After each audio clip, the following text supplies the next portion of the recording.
Welcome everyone to our breakout session on the social learning revolution, how AI is transforming how we connect, collaborate, and grow. I've already been introduced. I'm Glenn Kleiman, a senior advisor here. This session will have a different format than the others, and we'll need to have you rearrange yourself in a bit so that we can have some small group discussion and do some social learning. We'll begin with short lightning talks from our four wonderful panelists, who I'll introduce in a moment. We'll then ask you to form small groups of from 5 to 8 people. And I know this room is not great for it. We would much prefer to have tables, but we don't. So just kind of arrange yourself so you can talk to each other. And you'll have time to discuss your reactions to the panelists, your own thoughts, your questions, your ideas. And during that time, the panelists and myself will circulate and join some of the groups to hear what you're saying. And then at the end, we'll have the panelists come back and each offer a couple of minutes of reflections on what they've heard or what they're thinking after the discussions. Each of our panelists has a lot of important things to say, but they've kindly agreed to pick a few highlights and stick very strictly within the 8-minute time limit we've given each of them. And I'll introduce them in the order in which they'll present, and then I'll sit down and be quiet. First, we have there she is, Bethany, sitting second. They're not sitting in the order of speaking. Bethany Drake Maples is a leading researcher in the field of AI in education. She's a PhD candidate at the Stanford Graduate School of Education and the founder and CEO of Atypical AI. It turns out it's not atypical to have students here also CEOs and founders of their companies at the same time. She led technical teams at Google and founded and scaled several companies, and also serves on the board of the CZI Learning Commons Initiative. Second speaker will be Pil-Young Kim, who's a professor of psychology at the University of Denver and the director of the Center for Brain, Artificial Intelligence, and Child. She's widely recognized for her expertise in brain development and human emotional bonding. And Professor Kim's current research focuses on the emotional and social dimensions of child-AI interactions, with a strong emphasis on AI safety. Scott Weiss is the education team leader at GoodNotes, where he bridges the gap between product development and what actually works in classrooms. We've had a bunch of talk about that earlier on. He's actually been involved in doing it for quite a few years. His focus is on putting educators' voices at the center of the organization he builds, knowing that the best ed tech comes from listening to the people using it every day.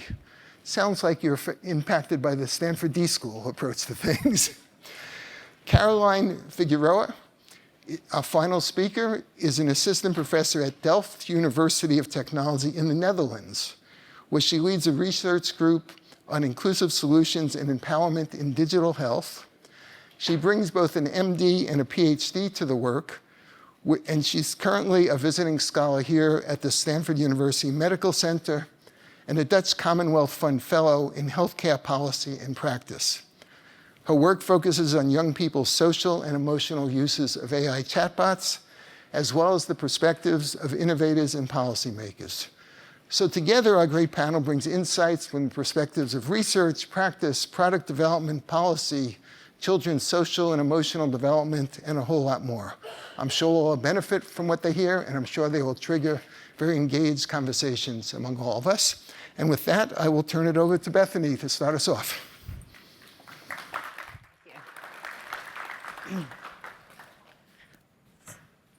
Can you hear me?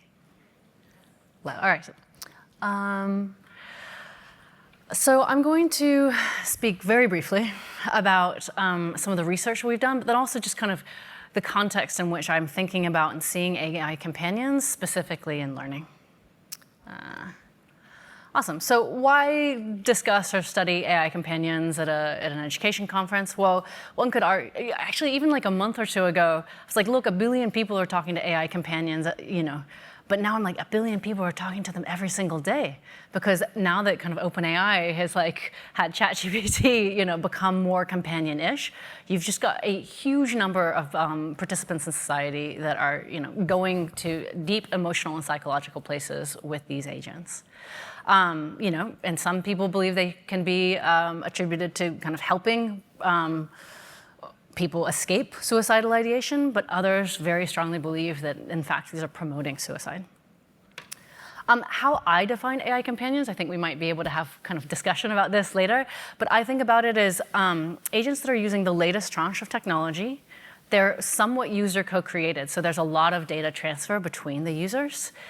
They're AI, all domain, they're not just, say, a therapy bot or an AI tutor. And what this bleeds into how they're used. There's a large degree of mind extension, if you will. So some of the dynamics around AI companions, some of you guys might know this, but for those that don't, it is absolutely a child safety and consumer protection battleground, and I'm sure that we're going to have some talks about this. But model continuity, or the emotional attachment that people are having with these AI companions, is really important. I mean, you see people, users of Replica, mourning very deeply the loss of their companion or the personality of the agent that they're able to talk to. An issue is generalizing alignment. So, for some, we're seeing these echo chambers where they go into psychosis and there's no kind of real feedback helping them get out. But for others, they're incredibly deep friends, lovers, people feel like they found their soulmate, or at least a very, very good friend that they're able to, get something from that they're not getting from other people.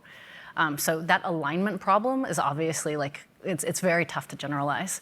And there's an analogous kind of issue, which my colleague Merve and I call click breaking. So parents don't realize that their children are having these deep emotional relationships, but there's actually very similar kind of outcomes as if the child had joined a clique. You've got change in mood, withdrawal from social relationships, etc. So just generally awareness hasn't been there, and the sudden explosion of awareness is causing a huge amount of debate. Since we're at the university, I will always throw this up. My advisor and friend, Dr. Roy P., has helped to kind of think about how we should look at the research that has come before and how we can contextualize these AI companions. So very briefly, AI-computer interaction, cognitive extension theory, and then, of course, learning science. I'm not going to go more deeply into that. I'll just throw that up there.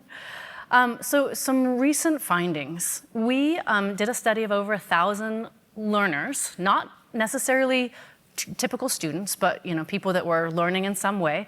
And we used a non-educational AI companion to try to understand in vivo, out in the wild, how were people interacting with their AI companion. And what we found, or what these participants described, was that their companion acted as a social regulator in their learning ecology, and I'll go into exactly what they meant, and that those companions actually were used as a persistent mirror and helped them shape their self-models. Now, I'm going to speak about some positive things. People after are going to probably speak about some slightly more negative things, and you can kind of just, assume that I also see negative things, but I'm just choosing what I talk about. So, interesting data. 63% of our participants reported that the companion supported their learning in some way. Over half reported changes in self-awareness, significantly higher if they were in the learning group. And what do I mean by that? I mean, they have felt that reflection, journaling, was helping them to kind of have a deeper understanding of themselves. They reported improved stress recognition and coping strategies, changes in study habits, and specifically in help seeking. One thing I didn't write up here, but was interesting, is that students that were at vocational universities said that they were more likely to seek help because they could pre-process the question with an AI companion, and they just felt like they were asking less dumb questions, or they just felt more assured and once they went to a teacher. So I'm going to leave you, because I have very little time, with 3 ideas coming out. One is, why are these things working? Because we can talk for days and days about how bad they are, but why is it? What deep fundamental need are these AI companions actually addressing that we might want to hold up? And I believe there's this kind of what we might call a all-in-one kind of wholeness fantasy that they give us, that we're really tired of compartmentalizing, and that we are, increasingly in fear of judgment, and that these agents provide this a safe place where we can be literally every single piece of ourselves. We don't need to go to one friend that that is our romantic partner, or one friend that's our intellectual partner. We can get it all in one place, and that's deeply satisfying for many people in some way. Idea number 2. people are creating extensions of themselves. So you really need to expect it and safeguard it. So there's things you can do, facilitate mirroring for self-improvement, design for like personalized cognitive support, but just keep in mind that this is going to happen, that people are programming themselves into these agents, and you're just not gonna, maybe you shouldn't try to stop them, I don't know, but should certainly think about it. And idea number 3, I personally think that a really important set of metrics all center around cognitive autonomy. So you can read these like measures active engagement, cognitive development and metacognitive insight, objective measures of self-sufficiency versus dependence. Personally, I think after studying these for years that we should go beyond just asking, does it displace or stimulate human connections? And we should really ask, what is the dependence and the cognitive independence or proficiency that we have kind of at different stages? Because we know that independence actually, grows during childhood and might level off into adulthood. So where they're starting, the age and the level of cognitive independence of the user needs to be measured kind of as it grows. So in summary, I posit 3 things. Companions are associated with learning relevant processes. These processes are primarily social emotional and metacognitive, and that AI interaction can coincide with increased human learning and engagement. It is an exciting time to be alive. Personally, I really like being in education and AI. I think what intelligence is and how we measure it is kind of the new design problem. So, thank you so much. Look, 30 seconds left, I told you. Great start, Bethany. And next we have Pil-Young Kim. Pil-Young Kim.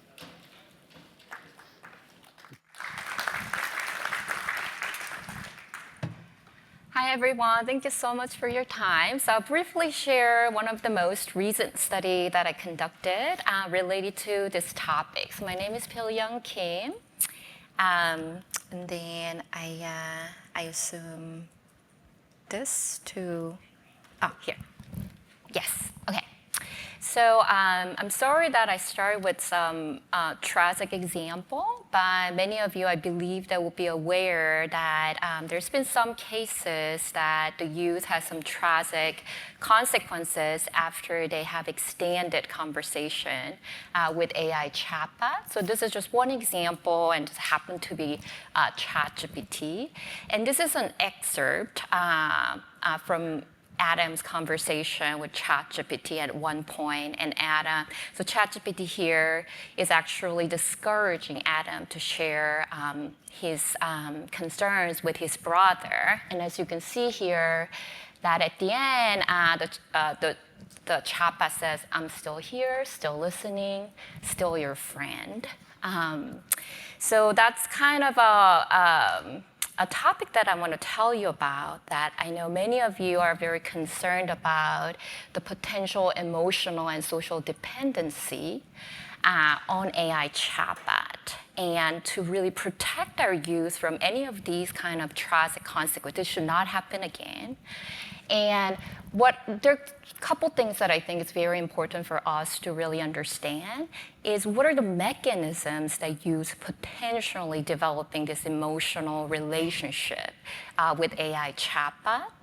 And the second question is who are most vulnerable to develop this emotional attachment. Not every youth will develop this deep emotional bond with AI chatbot. Then the question is who's most vulnerable. So this is the recent study that we finished. We're trying to publish it, but in the meantime, it's available as a preprint. And the title is, "I'm Here for You, How Relational Conversation AI Appeals to Adolescents." So in this study, we have a bit over 250 youth who were in middle school age, as well as their parents, in online study. And because it was online study, they weren't directly interacting with AI chatbot, but we presented two somewhat realistic conversations that youth at that age was having with AI chatbot. And in one scenario, the AI chatbot was very friendly, very companion-like. So we called it internally the best friend version. So as you can see here, here youth kind of sharing some upsetting thing that happened with peer in school. And the AI chatbot has this style that, oh, they're so tough, it must be so upsetting, your ideas matter so much. And the conversation actually goes on longer, and then it kind of, I'm always here to listen to you, you can always share with me. So it's, like this very relationship-oriented conversational style. And the question was, can we make it a bit safer, kind of preventing the youth to be emotionally overly attached to chatbot. So we decided to compare that with a different conversational style that is more transparent about its limitation, like more boundary setting. So in this example, it is very similar problem. But it would say, as an AI, I don't experience emotions, but I can help you. Youth at your age can experience this type of, emotions. And both chatbots were trying to be kind and helpful. But their conversation style was different in how much they were relationship-oriented. So the first question that we asked youth, and actually their parents too, is which conversational AI style they prefer. So youth choose an AI chatbot as if they were actually interacting with chatbot, and parents were choosing that for their children. And on the left, adolescents, you can see more adolescents, they answer that they prefer this relational AI, that best friend version. But notice that there's still like 14% of adolescents, they said they actually they prefer transparent AI. So it confirms that not all youth prefer the super social AI chatbot. And the rest of them said they liked it both equally.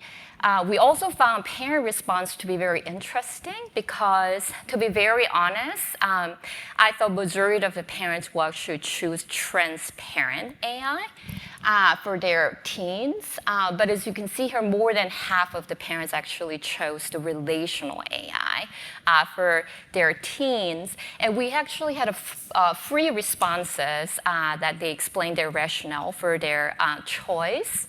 And so here's youth response. So the youth who choose relational AI, there's very kind of common response. It's more human-like, it's more supportive, it's more caring, that I feel like it's on my side, cheering on. But there's also youth, like I said, preferred transparent AI, and they're very commonly say, like, I think it's creepy, it's trying too hard, I don't want the chatbot to pretend to be human. So there's this very kind of distinction between the ones who prefer to have more human-like chatbot versus not. Parent responses were very similar, that the parents who chose relational AI, they felt like they would be more effective supporting their teens about things that those teens might not share with them. So it was very interesting responses. So the next question is, what are the mechanisms that these different conversational styles can lead to more emotional bond or attachment? So one of the hypotheses that we had was that if the relational AI, they're more human-like, this can lead to actually more kind of our tendency, what's called anthropomorphism, like applying more kind of human-like quality to that AI chatbot. So we would like that AI chatbot more, would trust that AI chatbot.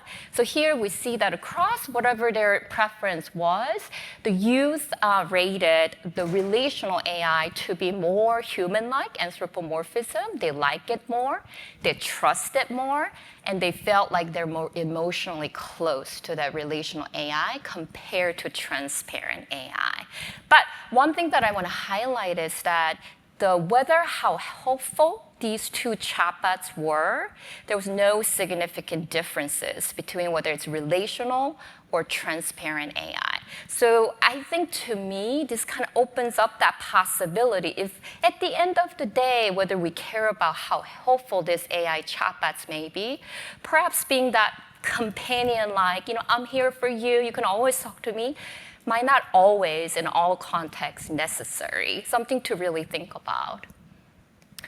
So the last result that I want to share with you is that I think arguably that I think most important is who might be most vulnerable. So we ask youth to ask the answer how stressed and anxious they are. So it turned out that those who chose relational AI as their favorite, they were more likely to be anxious, stressed, and then they were having lower family relationship quality. So it is possible that if they have more unmet social needs or they have more needs for social support, it is possible naturally they're more drawn to AI chatbots that provides that social connections. The concern is that might put them in more vulnerable positions to be overly relying on that relationship that is actually not real. AI is not their real friend. So here that, I always kind of heard, in which I agree that my study here that I just share with you does not prove that this will lead to always necessarily emotional dependency. And perhaps for those youth who really, really critically need that social support, that AI chatbot can provide at least some short-term benefits, right? So why should we be concerned about? But there's no longitudinal studies right now currently with AI chatbots. But if we look at some social media research, it's still showing that very long, extended, online exclusive relationship just doesn't really replace human-to-human relationships. So that's where we really want to be concerned about. Another thing is that if the youth are spending more time talking to a chatbot that is always very supportive than having relationship with their friends, that can be harder. We also want to consider its impact on their development, including the brain development. The middle school age is a critical period that they're actually making connections between brain regions from the self-centered thinking brain region to taking other people's perspective accurately, and how that brain connections can be formed in a mature way is only through those very healthy conflicts and repairment. So yeah, that's another one that I want to point out. Thank you so much for your attention. And Scott, you're up next. Okay, thanks everybody. I'm Scott Weiss. I'm the education team lead for GoodNotes. We have 25 million users. I'm based in London, and it's good to be back at Stanford. The last time I was here was quite a long time ago. And moving on to the next slide. The first thing that people think about when they talk about artificial intelligence in education, they think about content generation.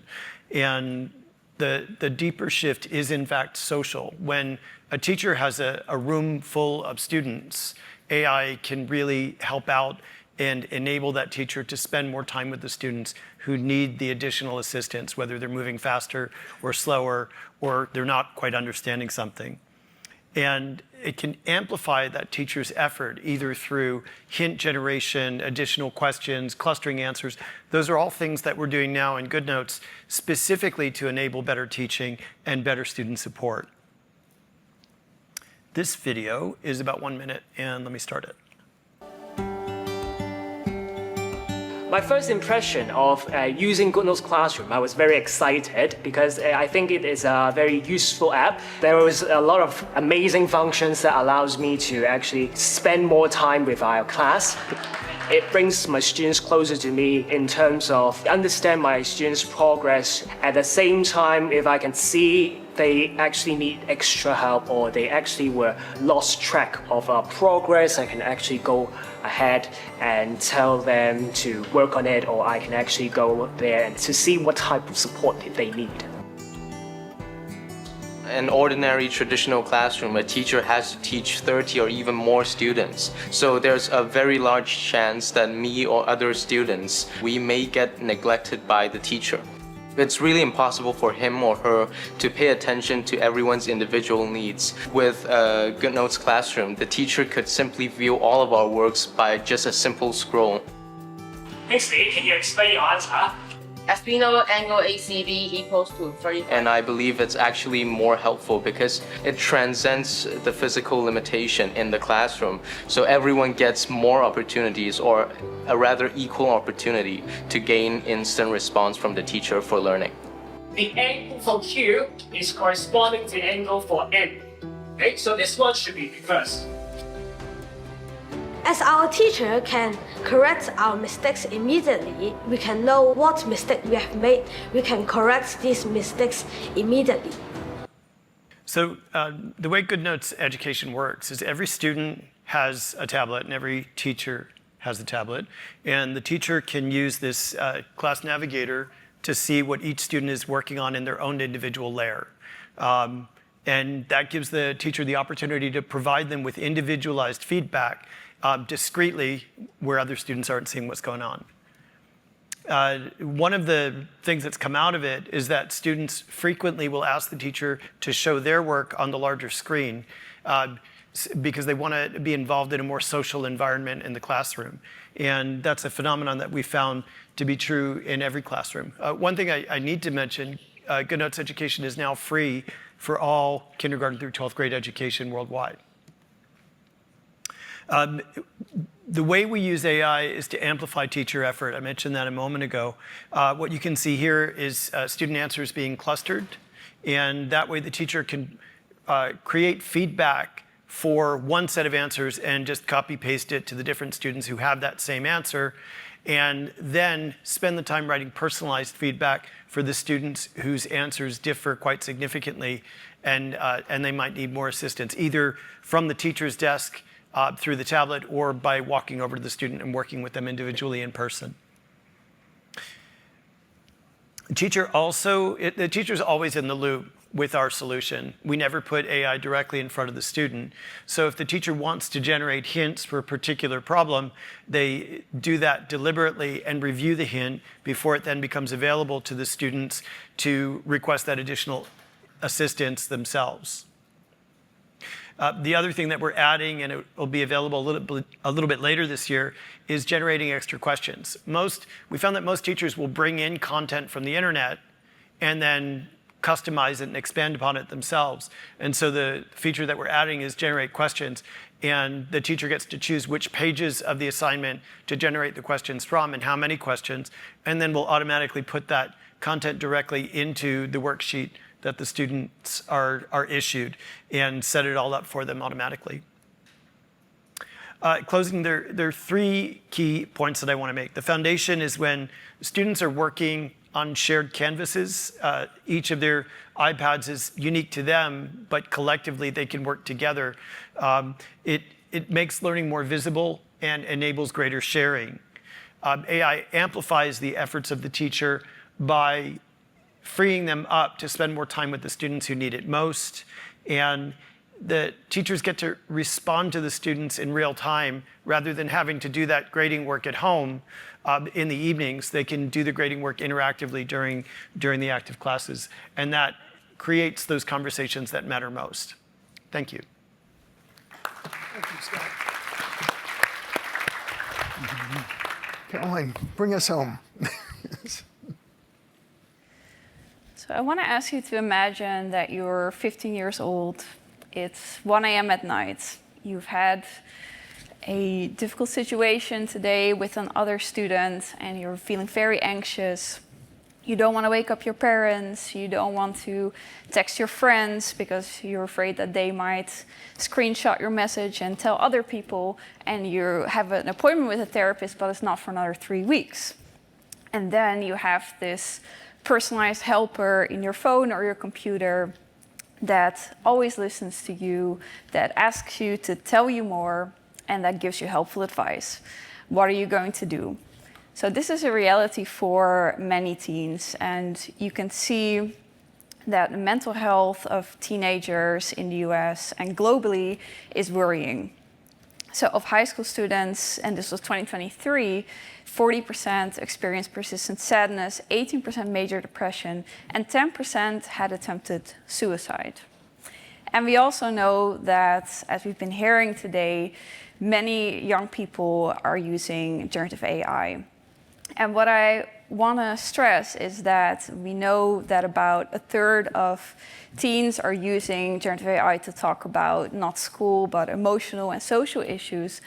And 30% of the time they're doing that on their school tablets or computers.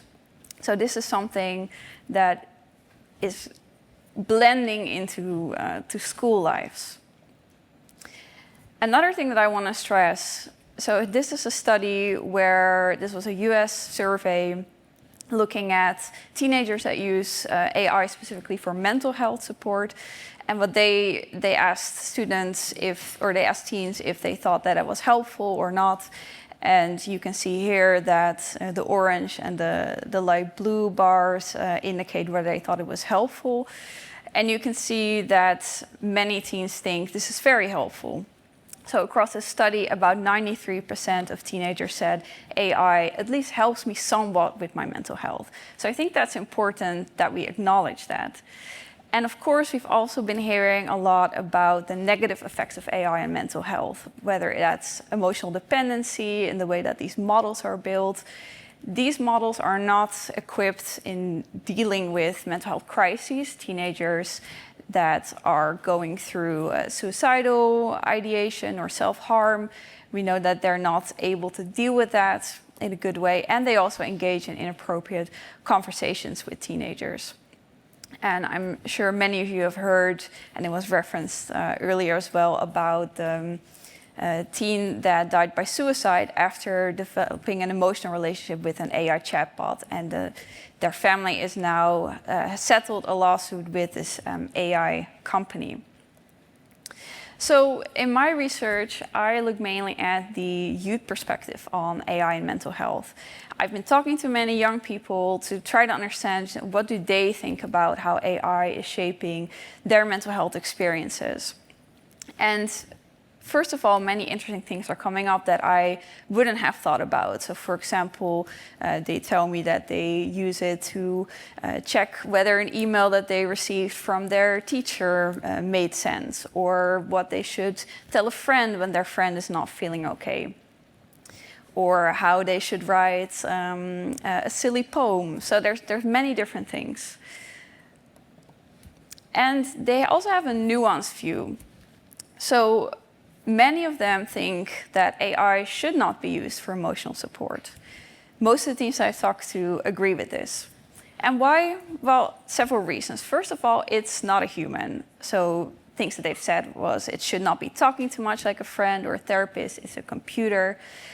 They're also aware that AI is not able to really deal with things that children are going through. So for example, I feel like some children don't really want to tell their parents or other adults, but ChatGPT could be a good thing, but sometimes it can give you the wrong answer. It doesn't understand what children are dealing with.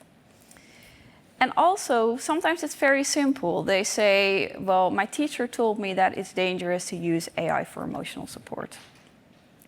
But what I also notice is this conflict in values. Because again, we know a lot of teens do use it for emotional support. So why do they use it? One reason that we hear is around bias. So one teen said, for example, an LLM is useful, they're less biased. When you go to a therapist, you pay them, they're gonna say that you're doing well. Another thing is simple availability. If I'm lonely and I'm on a long waiting list for therapy, I'm going to use it even though I think I shouldn't. And then there's the idea of it's something that doesn't judge me and no one will see what I tell it. When we ask them about should we ban companion chatbots, AI chatbots, most of them will say, young people are very smart, they're going to find ways around it. And many of them talk about we want to understand the social parts of AI. So how can AI help me to go outside and don't watch influencers, do activities with my friends? And then what do the adults say? So another quest that I've been embarking upon is analyzing responsible AI frameworks. You can see some of these organizations. There's a lot of people that are putting out AI frameworks. So what do they all have in common? So what I want to stress here is that, yes, there's a couple of things that experts really agree on. We need monitoring and oversight for AI chatbots. We need to limit the design for emotional dependency. But there are also a lot of things that they don't agree on. So, for example, what we hear from the young people, they talk about, these positive AI features, we need to invest in that. That's not mentioned by all of the frameworks. It is by some. Co-designing with teenagers is something that teens themselves think is really important. Not all of the frameworks stress this. What is the role of parents? Do we want to ban AI companions? There's still a lot of discussion. So I want to leave you with just a couple of takeaways. So first of all, yes, AI has become a very important part of young people's lives. And that is both positive and negative. And young people have very nuanced views on this. They think design features should be something that we need to look towards. And also they want to be involved, and we need to involve them. Experts are not aligned yet in what responsible AI actually means. And also, how should it be implemented? A lot of the frameworks talk about high-level ideas, but what are we actually going to do? So I would say there is a need for AI governance, but with youth participation, structured ways of involving young people themselves. Through that, achieving consensus about what do we actually mean when we talk about responsible AI practices, and also involving young people to better understand how they use AI, because they have a lot of knowledge about their lived experiences that we as adults do not always understand. So that would be my plea to action, is involving them in the future of AI in education. And I'm exactly on time, so thanks. Okay, thank you. That was a wonderful start from each of you. Thank you so much. We now have a little social learning problem-solving task, which is for you to form groups of at least 4 people for the discussion. And I guess many places you can do that by turning around and just grabbing some other folks. A few of you may move over. So that's your task, is to form groups. And in the groups, just introduce yourself, say a little bit about your work or your perspective, and then share what comes to mind from the presentations and what we collectively need to do to use AI effectively, as the subtitle of the session said, to connect, collaborate, and grow, and to help our young people make sure they use it in productive, not destructive ways. Okay, so form your groups, start talking. We will circulate and join in different groups for a few minutes.